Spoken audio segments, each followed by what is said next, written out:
Hey everybody, it's Eric from epautos.com, your libertarian car guy. Mr. T says hello. Thought I'd talk a little bit about Trump's promise to impose crippling tariffs on vehicles that are not manufactured in the USA. Now, some people will find that prospect appealing, thinking that that is going to mean more American jobs.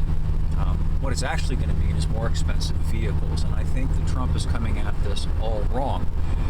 Much in the same way, per my little rant the other day in the article that I had up on the site, that I think Trump is going at it all the wrong way when he's promising to use price controls, essentially, to curb the cost of car insurance.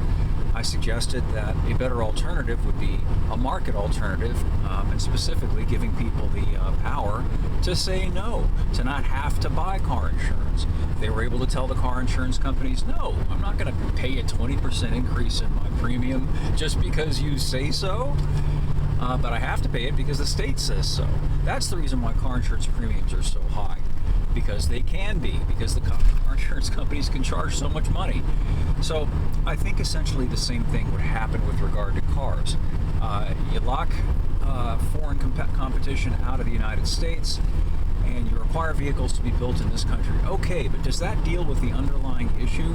The reason that so many of these car companies have exported their manufacturing operations, GM, Ford, Chrysler, for instance, or I should say Ram trucks, who all build their best-selling trucks in Mexico, why do you suppose they do that? Why did they move their operations across the border?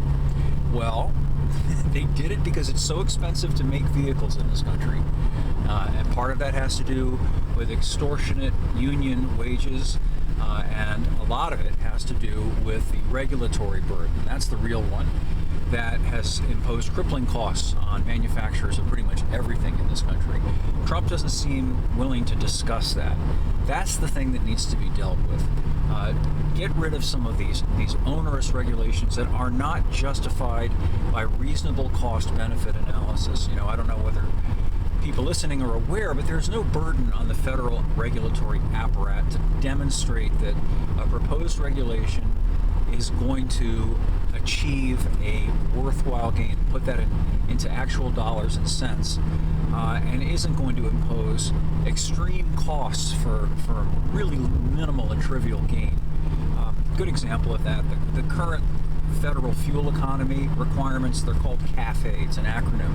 It means Corporate Average Fuel Economy, and it's a federal edict that requires every vehicle manufacturer's entire fleet of vehicles to average a certain number of miles per gallon, and that's on deck to go up to about 50 miles per gallon. Of course, you pay for that as a car buyer. You pay for it in many ways. You pay for it in terms of all of the Rube Goldberg-esque technologies that they have to put into vehicles. It's why vehicles now big vehicles have these little engines with turbochargers. They have 10-speed transmissions with multiple overdrives. They've got direct injection. They've got all these things, and really those are all for the sake of compliance. They add to the cost of the car. When you add them up, you really find out that you're paying a hell of a lot more for the vehicle than you would have paid for gas if the thing got, say, 5 miles per gallon less gas mileage. Anyhow, get rid of those things, at least if they're not justifiable things, and all of a sudden it makes economic sense to manufacture vehicles in this country again, because, hey, you don't have to ship vehicles across the ocean or deal with foreign governments and all of that stuff.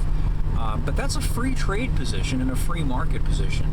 And I think one of Trump's greatest deficits, at least for me from the standpoint of being a free market libertarian, is just that. You know, he's in his own way an authoritarian statist, very much of a piece with the leftists that he pretends to oppose. And, you know, it frustrates me because I don't see how you can defeat something that you consider to be wrong in principle by agreeing with it in principle.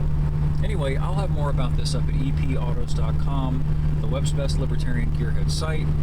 Thanks as always for listening to me ramble, and if you've enjoyed this or found it helpful, please pass it along to people that you know. I'd be very grateful for that, and hope to see you in the comments section on the site, and we'll catch up with you again soon.